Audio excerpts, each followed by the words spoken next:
Hello, friends. Welcome to This Day in Jack Benny. I'm John Henderson.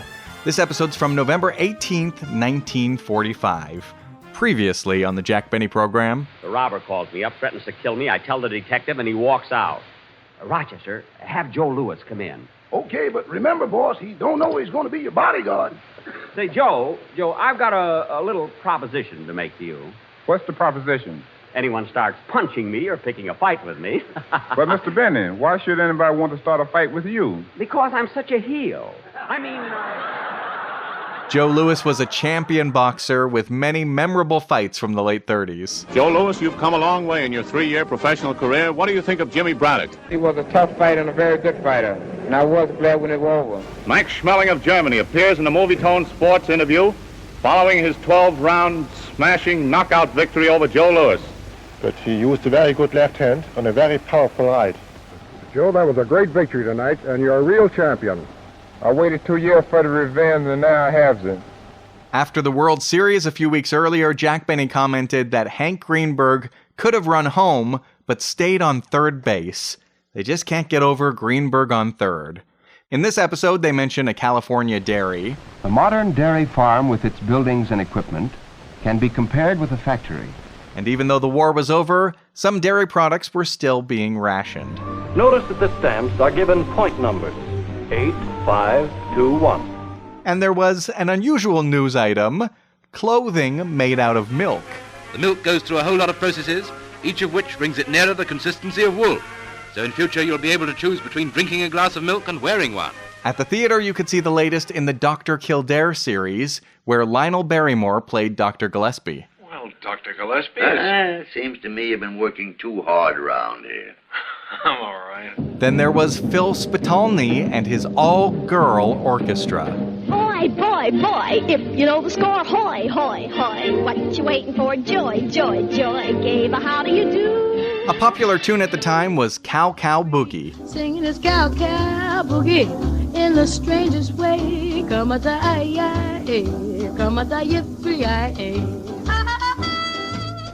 And the young people were dancing the jitterbug. Here, there, and everywhere, the stamping foot of the boogie piano player sets the tempo for nimble feet that dance the jitterbug.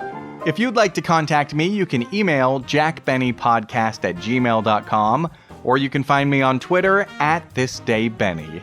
And enjoy the show. Thank you. Hello again, this is Jack Benny talking, and Don, that was a very clever introduction. Split a rail, split an atom, split a check.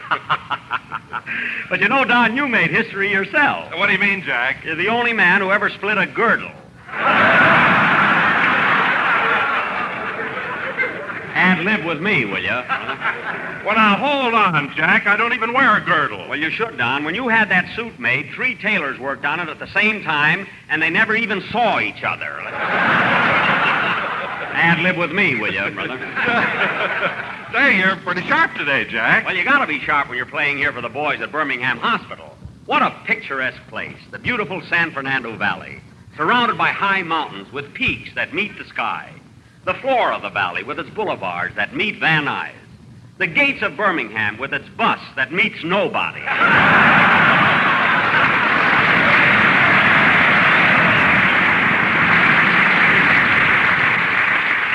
The fertile soil. Wait a minute, Jack. I thought the bus service out here was excellent. Excellent. Don, a soldier in Hollywood had the 7-year itch. They sent him to Birmingham by bus, and it took so long that the itch got off at Sherman Oaks.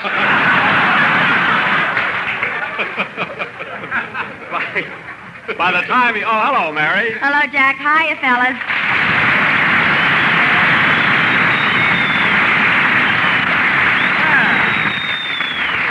Say, these boys really gave you a terrific reception, Mary. Well, maybe that's because they know me here, Jack. You see, I'm a member of the VACS, the Volunteer Army Canteen Service. Oh, the VACS. Yes, a lot of my friends belong to it. We come out to the hospital 2 or 3 times a week and go through the wards with cigarettes, candy, apples, oranges, bananas, and the boys really go for them.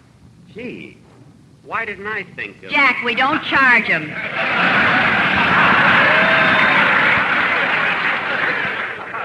Oh, well, anyway, I didn't mean that. You know, Mary, I came out last week and went through the wards playing my violin. Well, Jack, I think that was very nice of you to play your violin for the boys. Thanks. Mary, did you say you gave the boys apples, oranges, and bananas? Uh-huh. Where do those tomatoes come from? I was so embarrassed there.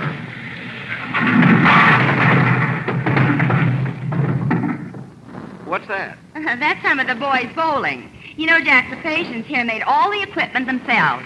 All the equipment, Mary, the alley I can believe, but how could they make a big bowling ball? They took one of the doctor's pills and put 3 holes in it. Oh. And did they make the pins themselves? No, they don't have any pins. Well, what are they knocking down? The doctors. Mary, if you expect me to believe that... Okay, fellas, here I am, the one and only Birmingham. Well, pour it right on. That's it, just blaze us down. Yeah, just make me know it. Now, that's what I call appreciation for the sensation of the nation. Phil, coming in here with a noisy entrance doesn't excuse you for being late. Where were you? Well, I'm sorry, Jackson, but I overslept. You see, me and my boys had a chance to play a ritzy place last night, and, well, we just couldn't afford to pass it up. Oh, that's different, Phil. Where'd you play? At the Brass Rail.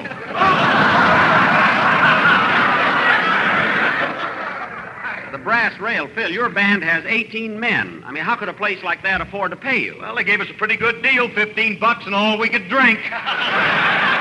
Oh, well, that wasn't so bad. Well, the guy wants us to come back next week, but the deal isn't quite as good. Why, what does he want to pay you? $18,000 and no drinks.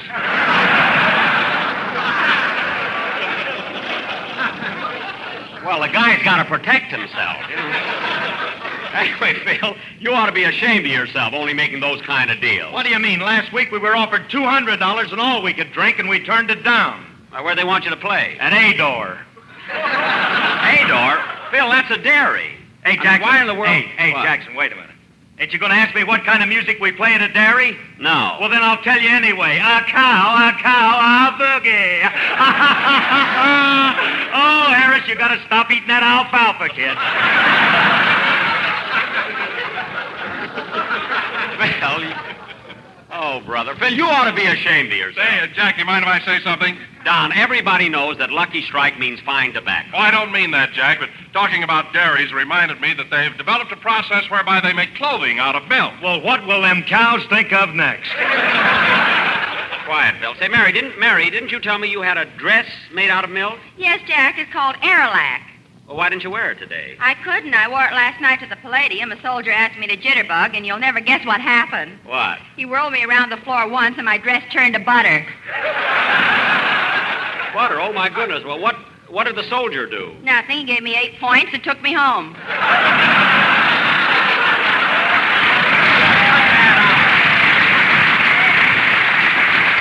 Every time I start to worry about Hello, Mr. Benny. Oh, hello, Larry. How are you?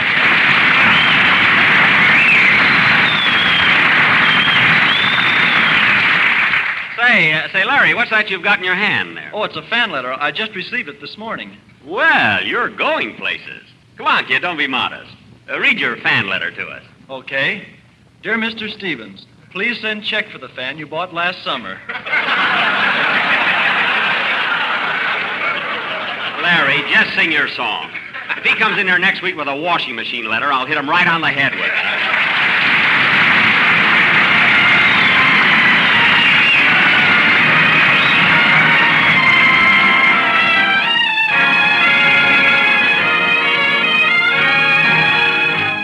Imagine you. I'll buy that dream sung by Larry Stevens. Very good, kid. And now, fellas... Say, Jack, I want to ask you something. What is it, Don? Did the police ever catch the gangster who robbed you of the $10,000? No, not yet, Don. But I think they'll try a little harder now. You know, I offered a reward for his capture. Some reward, $1.50 and 2 courses of Love and Bloom.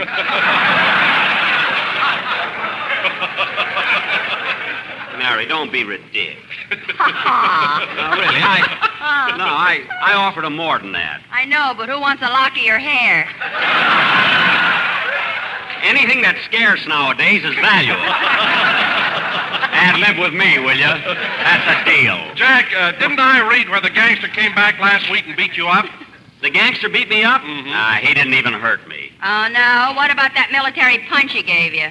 Military punch? Yeah, he hit you on the chin and your brain took a 3-day pass. was only 3 hours.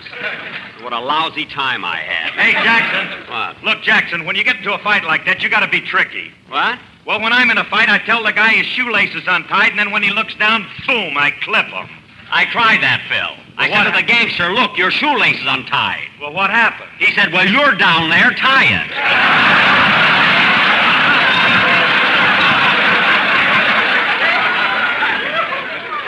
He went boom yet.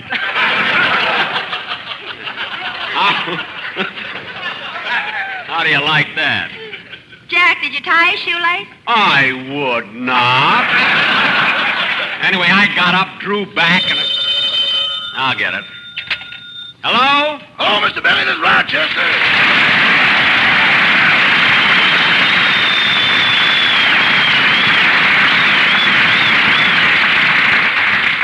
Where are you, Rochester? I'm home, and I called to tell you that the gangster who robbed you was just here. Oh, my goodness, he's after me again. Tell me everything that happened. Well, I heard the door buzzer, opened the door, and there stood the hold-up man. So I invited him in. Invited him in? For heaven's sake, why did you do that? Boss, there's something about a man with a gun in his hand that brings out my southern hospitality.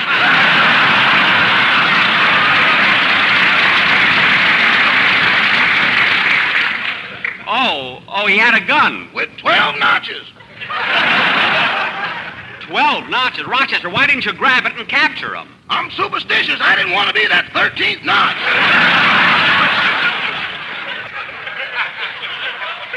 Rochester, where was your courage? It must have been somewhere around the house. It wasn't with me. You know, Rochester, I hate to think of you being a coward. Yeah, depressing, ain't it? Certainly is. But, you know, boss, there's a difference between being a coward and being practical. There is a... Yeah, if you're a coward and a man pulls a gun on you, you'll get down on your knees and beg for your life. Uh-huh. But if you're practical, you'll get down on your knees and try to think of something he's interested in. That's what I thought. Anyway, you should have made some attempt to capture him. You know, boss, I hate to bring this up, but last week you had a mighty good opportunity to capture that gangster yourself. Rochester, he took me by surprise. Well, I didn't have no appointment with him.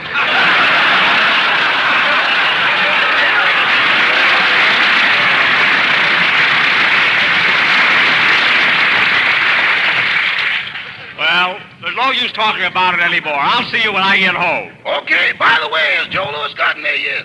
Joe Lewis? You mean he's coming out here to Birmingham Hospital? Uh-huh. Last week you convinced him that he was a comedian, so he's coming out there and make the boys laugh.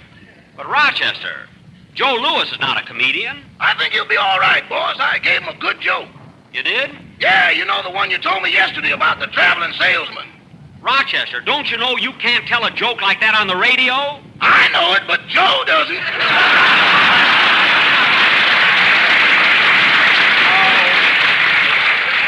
Oh, for heaven's sake, we'll do the best we can. I know the boys here would like to see Joe Lewis anyway. Goodbye, Rochester. Good.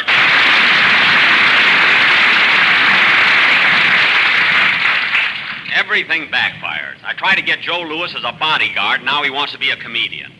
All right, Phil, it's time for a band number. Let's have it. Okay, boys, come on, hit it. Well, a root, toot, ta-da. Phil, wait a minute. What is that? A root, toot. Phil, I want to ask you one question. How did you ever get into the music business? What are you talking about? Before I went with you, I spent 3 years with Phil Spitalny. Phil Spitalny? How could you play with Spitalny? He only has girls in his orchestra. My curls weren't always this short, Bob. Well, take the ribbon out of your hair and play a number, will you? Okay, fellas, all right. 1, 2... Hold it, Phil, hold it. Come in. Hello, Joe. Hey, fellas, it's Joe Lewis.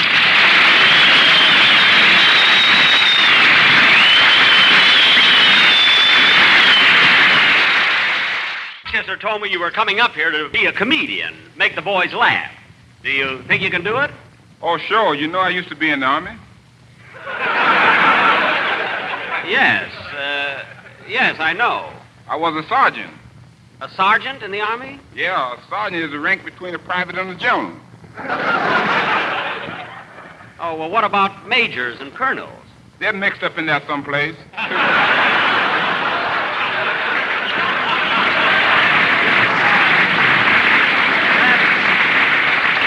Hey, that's pretty pretty funny, but look, Joe, your profession is fighting. Now, why don't you leave the comedy to me? After all, it took me 25 years to become a comedian. It's the same as fighting. Now, how long did it take you to become a champion? 10 seconds. Oh, yes, I see. That's when you won the championship from Jim Braddock. But, Joe, here's what I want to find out. You really only lost one fight, and that was the first time you fought Max Schmeling. How did he ever get you in a position to knock you out? He told me my shoelace one time.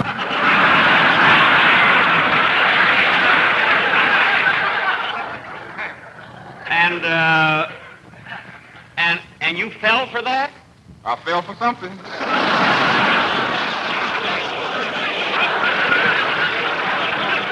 Yeah. But, Joe, you really gave it to Schmeling on that second fight when you knocked him out in the first round. How did you do it? I wore shoes with zipper on them. You really tricked him, didn't you? Say, Joe, I've always been a great fan of yours. Double up your fist and let me take a look at it once, will you? Okay. Just look at that fist, Jack. Doesn't that remind you of a Lucky Strike cigarette? What? So round, so firm, so fully packed. You're right, Don, and it leaves them so free and easy on the floor. Yes, sir. Hey, you want to know something, Jack? When a fighter gets knocked down, the referee should stand over him and say, LS, MFT, LS, MFT. Don, what good is that? The guy doesn't get up and ask for a Lucky Strike cigarette. Really? Well,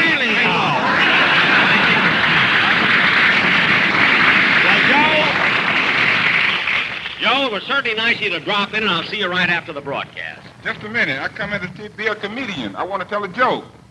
A joke? Well, all right, go ahead. Okay, tell me, Mr. Bennett, who was that lady I saw you with last night? Oh, no, not that old one. I'm not going to go along with that. Try it on somebody else. Okay. Oh, Miss Livingston, Yes, Joe?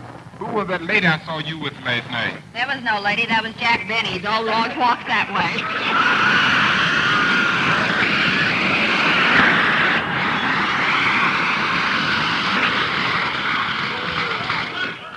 Swell, thanks. I do not. Look, Joe, I'll give you a proposition. I'll teach you how to be a comedian if you'll give me some pointers on self-defense. Sure, I will show you right now. Now, wait a minute. I'll get Phil Harris to box with me. Oh, Phil. Okay, Jackson, I'll help you out. Now, what do I do, Joe? When Phil has come in with you with a jab, Yeah? you swing at him with your right hand. With my right, eh? Hey, Joe, watch me fool. I'll swing with my left. Ready, Phil? Ready. Here I come. Ooh, my chin. Ad lib with me, will you, bud? Ooh, Phil, we were only playing. Hey, Jackson, look, I hit you so hard I untied your shoelace. My shoelace? Where? Oh! You see, Jackson, it works every time. Joe, did you see him pull that trick on me? Yeah, but how did you fall for that? You're wearing button shoes. Come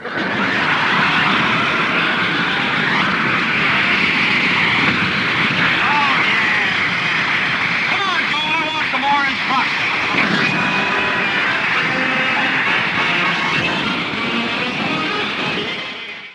So in Love, played by Phil Harris and his orchestra. And Phil, the next time you hit me on the chin like that, I'm going to let you have it. Oh, Jack, he didn't hit you so hard. Why, last week when that gangster hit you, were in the hospital for 2 days. I was? Gee, I didn't know that, Jack. Tell me about it. Oh, Don, it was nothing. I'll tell you about it, Don. Mary, she doesn't want to hear about it. After the gangster knocked Jack out and left him on the floor, we shoveled him up and took him to the hospital. I'll never forget how he looked when Phil and I went to visit him the next day.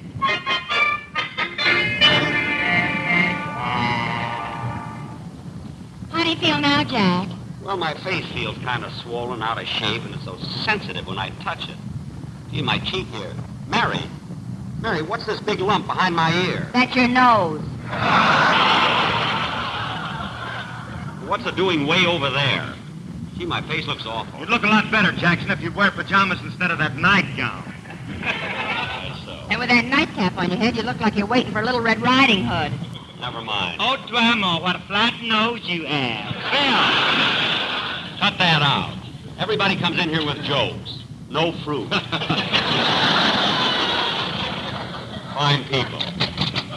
Well, and how's our little patient today?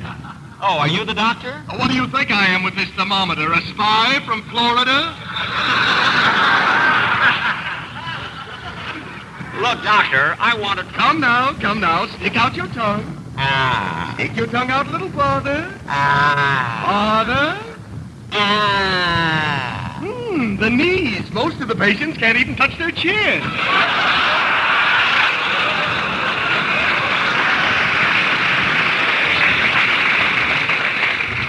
Doctor, will you please... Mr. Benny, you can put your tongue in again.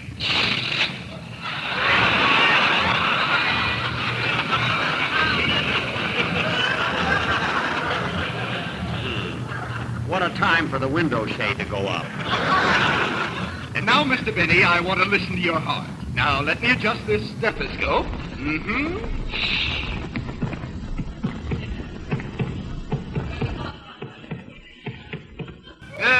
Remember me. Good American. My, Mr. Benny, you must have a rigid contract. Look, doctor, there's nothing wrong with my heart. Now, leave me alone. Well, I'll see you later. I have to run down to the lab. What a silly doctor. All doctors report to surgery. All doctors report to surgery. Dr. Gilespie will operate on the first table. Dr. Kildair will be on the second. Greenberg's on third.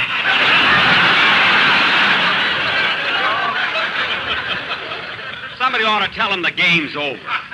I got to get out of this place before anything else happens. All right, everybody out. We must have a little privacy here. The patient's gone through a great ordeal. We'll leave in a minute, nurse. And now, look what I've got. And it's all yours.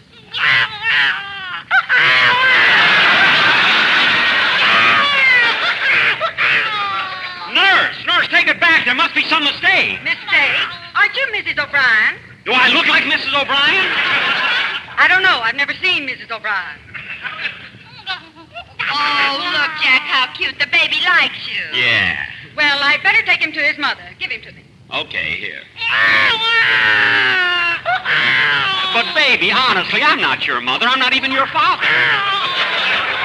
Nurse, maybe I better hold him again. Give him to me. Thanks.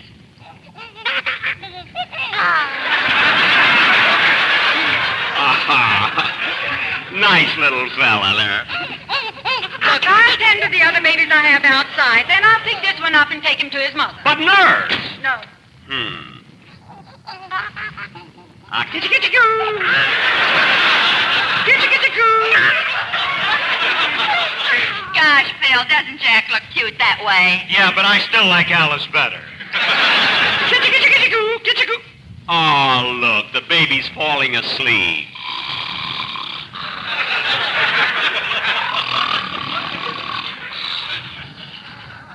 Baby, turn over on your side.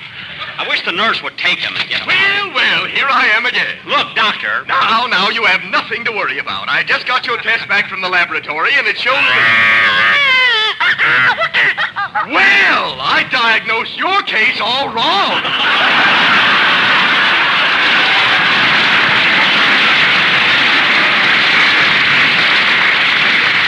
Doctor! When you told me your age, I never thought of this.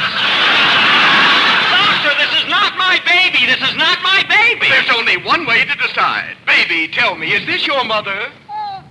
Oh, that silly-looking jerk. Well, I've had enough. I'm getting out of here. Come on there.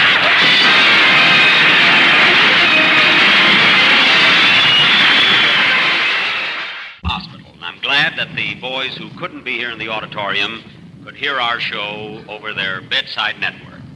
I also want to thank Joe Lewis for being with us on these past two programs. By the way, Joe, I think I've got the idea of self-defense now. You have? Yeah, watch, I'll show you.